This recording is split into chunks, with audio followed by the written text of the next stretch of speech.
திருவாரூர் மாவட்ட பாஜக முன்னாள் நிர்வாகி மீது கொலைவெறி தாக்குதலுக்கு காரணமாக இருந்த திருவாரூர் மாவட்ட பாஜக தலைவர் பாஸ்கர் போலீசாரால் கைது செய்யப்பட்டார். திருவாரூர் மாவட்டம் குடவாசல் அருகே காவனூர் பகுதியைச் சேர்ந்தவர் முன்னாள் பாஜக மாவட்ட விவசாய அணி செயலாளரான மது என்ற மதுசூதனனை இருசக்கர வாகனத்தில் வந்த மர்ம கும்பல் சரமாரியாக வெட்டி சாய்த்துவிட்டு தப்பிச் சென்றது. உடனடியாக அக்கம் பக்கம் இருந்தவர்கள் அவரை மீட்டு தஞ்சாவூரில் உள்ள தனியார் மருத்துவமனையில் அனுமதித்த நிலையில் மதுசூதனனின் மனைவி ஹரிணி போலீசில் புகார் அளித்தார். அதன் பேரில் விசாரணை நடத்திய குடவாசல் காவல்துறையினர் சம்பவத்தில் ஈடுபட்ட பாஜக மாவட்ட விளையாட்டு பிரிவு தலைவர் ஜெகதீசன் மற்றும் அவரது கூட்டாளி சரவணன் ஆகியோரை கைது செய்தனர். அவர்கள் அளித்த வாக்குமூலத்தை தொடர்ந்து கொலைவெறி தாக்குதலுக்கு காரணமாக இருந்த திருவாரூர் மாவட்ட பாஜக தலைவர் பாஸ்கர் கைது செய்யப்பட்டு நீதிமன்றத்தில் ஆஜர்படுத்தி சிறையில் அடைக்கப்பட்டார். விருதுநகர் மாவட்டம் சிவகாசி அருகே பட்டாசு ஆலையில் நிகழ்ந்த வெடி விபத்தில் 3 அறைகள் தரைமட்டமாயின. நாரணாபுரம் புதூரில் ராஜாராம் என்பவரின் பட்டாசு ஆலை இயங்கி வருகிறது. இந்த நிலையில் மருந்து கலவை செய்யும் அறையில் ஏற்பட்ட வெடி விபத்தில் 3 அறைகள் தரைமட்டமாயின. தகவல் அறிந்து சம்பவ இடத்திற்கு சென்ற தீயணைப்பு துறையினர் நீண்ட நேரம் போராடி தீயை கட்டுப்படுத்தினர். பட்டாசு ஆலையில் நிகழ்ந்த வெடி விபத்தின் போது தொழிலாளர்கள் யாரும் இல்லாததால் உயிர் சேதம் தவிர்க்கப்பட்டது.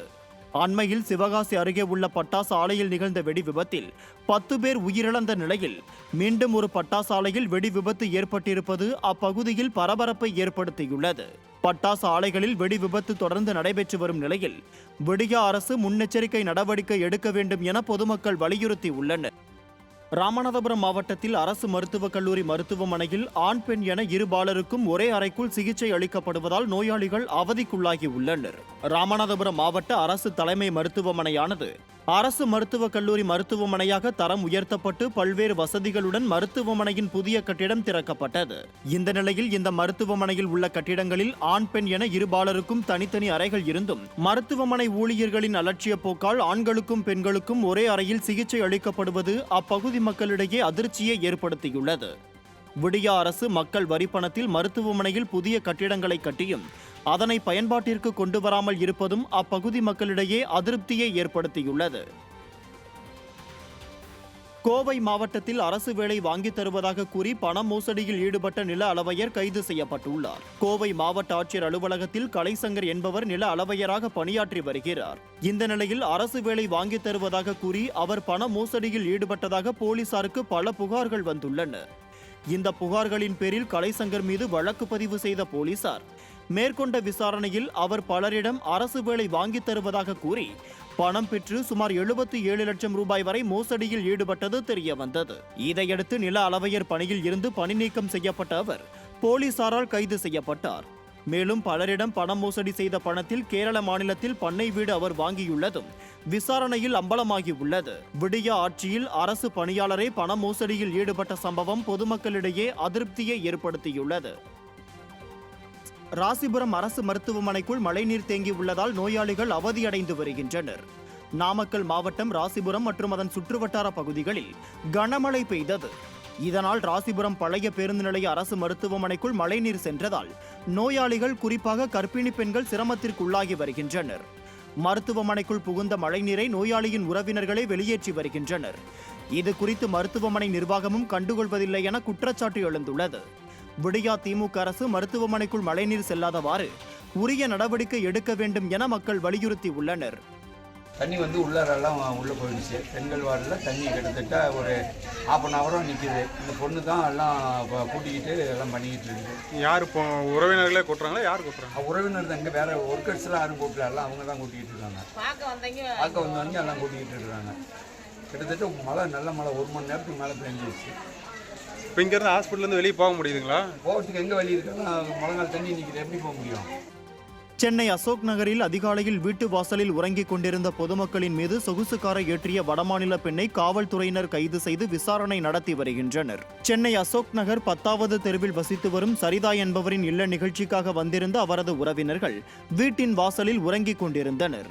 அப்பொழுது அதிகாலை 4 மணி அளவில் அவ்வழியாக சென்ற மகாராஷ்டிரா பதிவெண் கொண்ட சொகுசு கார் வாசலில் உறங்கிக் கொண்டிருந்தவர்கள் மீது ஏற்றிவிட்டு வடமாநில பெண் தப்பிச் செல்ல முயன்றுள்ளார். இதனையடுத்து அந்த வடமாநில பெண்ணை மடக்கி பிடித்த அப்பகுதி மக்கள் காவல்துறையிடம் ஒப்படைத்தனர். இதனையடுத்து இந்த விபத்தில் காயமுற்ற 4 பெண்கள் உள்பட 7 பேர் ராயப்பேட்டை அரசு மருத்துவமனையில் சிகிச்சைக்காக அனுமதிக்கப்பட்டுள்ளனர்.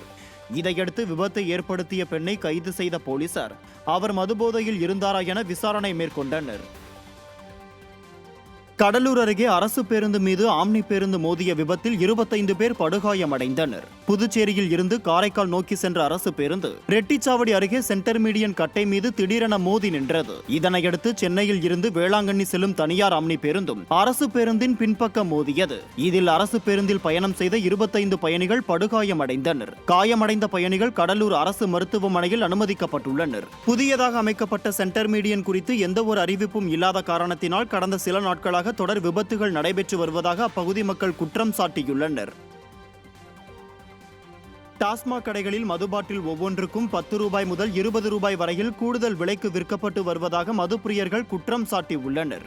விடியா திமுக ஆட்சியில் டாஸ்மாக் கடைகளில் பகல் கொள்ளை நடத்துவதாக பல்வேறு தரப்பினர் புகார் தெரிவித்துள்ளனர். இந்த நிலையில் விடியா திமுக அரசு மது விற்பனையை அதிகரிக்க வேண்டும் என வாய்மொழி உத்தரவுகளை டாஸ்மாக் பணியாளர்களுக்கு விதித்துள்ளதாகவும் அதனால்தான் மது பாட்டில்கள் கூடுதல் விலைக்கு விற்கப்படுவதாக குற்றம் சாட்டப்படுகிறது. குளிர்ந்த பீர் பாட்டிலுக்கு அதிகபட்சமாக 20 ரூபாய் வரையிலும் குவார்ட்டர் பாட்டிலுக்கு 5 ரூபாய் முதல் 10 ரூபாய் வரையும் கூடுதல் விலை வைத்து விற்கப்படுவதாக மதுப்பிரியர்கள் குற்றம் சாட்டுகின்றனர். 160 ரூபா சரக்கு பீர் பாட்டிலு இப்போ 180 ரூபா. ஒரு குவார்ட்ரு 140 ரூபா இருந்த குவார்ட்ரு இப்போ 150 ரூபா. அதே 170 ரூபா குவார்ட்ரு வந்து 180 ரூபா. இன்னும் எக்ஸ்ட்ரா இருக்கிற குவார்ட்டருக்கெல்லாம் 20 ரூபா எக்ஸ்ட்ரா வாங்குறாங்க. மக்களுக்கெல்லாம் இதெல்லாம் இப்போ கட்டுப்படி ஆகுமா சொல்லுங்கள்? 2021 முதல் 2023 காலகட்டத்தில் சென்னை மாநகராட்சியின் நாய்களுக்கு கருத்தடை செய்யும் திட்டம் வெறும் கண்துடைப்பா என மக்கள் குற்றம் சாட்டி உள்ளனர். நாய்களின் இனப்பெருக்கத்தை கட்டுப்படுத்தும் திட்டத்தின் கீழ் ரேபிஸ் தடுப்பூசி போடுவது, கருத்தடை செய்வது உள்ளிட்ட பணிகளுக்காக ஆண்டுதோறும் கால்நடை பராமரிப்புத்துறை தனியாக 10 கோடி ரூபாய் ஒதுக்கீடு செய்கிறது. கடந்த 2021-23 ஆண்டு வரையிலான காலகட்டத்தில் சென்னை மாநகராட்சி கணக்கெடுப்பின்படி 1,02,052 நாய்களுக்கு கருத்தடை செய்யப்பட்டதாக சென்னை மாநகராட்சியின் புள்ளி விவரங்கள் தெரிவித்திருந்தது. இதற்காக சுமார் 16 கோடி ரூபாய் செலவில் நாய்களுக்கு கருத்தடை செய்யப்பட்டிருப்பதாக சென்னை மாநகராட்சி வெளியிட்டிருக்கும் புள்ளி விவரங்களில் குறிப்பிடப்பட்டுள்ளது. நீலகிரி மாவட்டம் உதகையில் நடைபெற்று வரும் மலர் கண்காட்சியை காண ஏராளமான சுற்றுலா பயணிகள் குவிந்தனர். மலைகளின் அரசு என அழைக்கப்படும் உதகையில் 123வது மலர் கண்காட்சி 3வது நாளாக நடைபெற்று வருகிறது. இதற்காக தயார் செய்யப்பட்ட 45,000 மலர் தொட்டிகளில் geranium, balsam, லிசியாந்தஸ், salvia, Daisy, cyclamen உள்ளிட்ட மலர்களும் மேலும் புதிய ரக மலர்கள் கண்காட்சியில் இடம்பெற்றுள்ளன. மேலும் 30 அடி உயரத்திற்கு 1,00,000 ரோஜா மலர்களை கொண்டு குழந்தைகளை கவரும் வகையில் பிரம்மாண்ட டிஸ்னி வேர்ல்ட், 80,000 வண்ண ரோஜா மலர்களை கொண்டு அலங்கரிக்கப்பட்ட உதகை மலை ரயில், செல்ஃபி ஸ்பாட் உள்ளிட்டவை சுற்றுலா பயணிகளை கவர்ந்துள்ளன.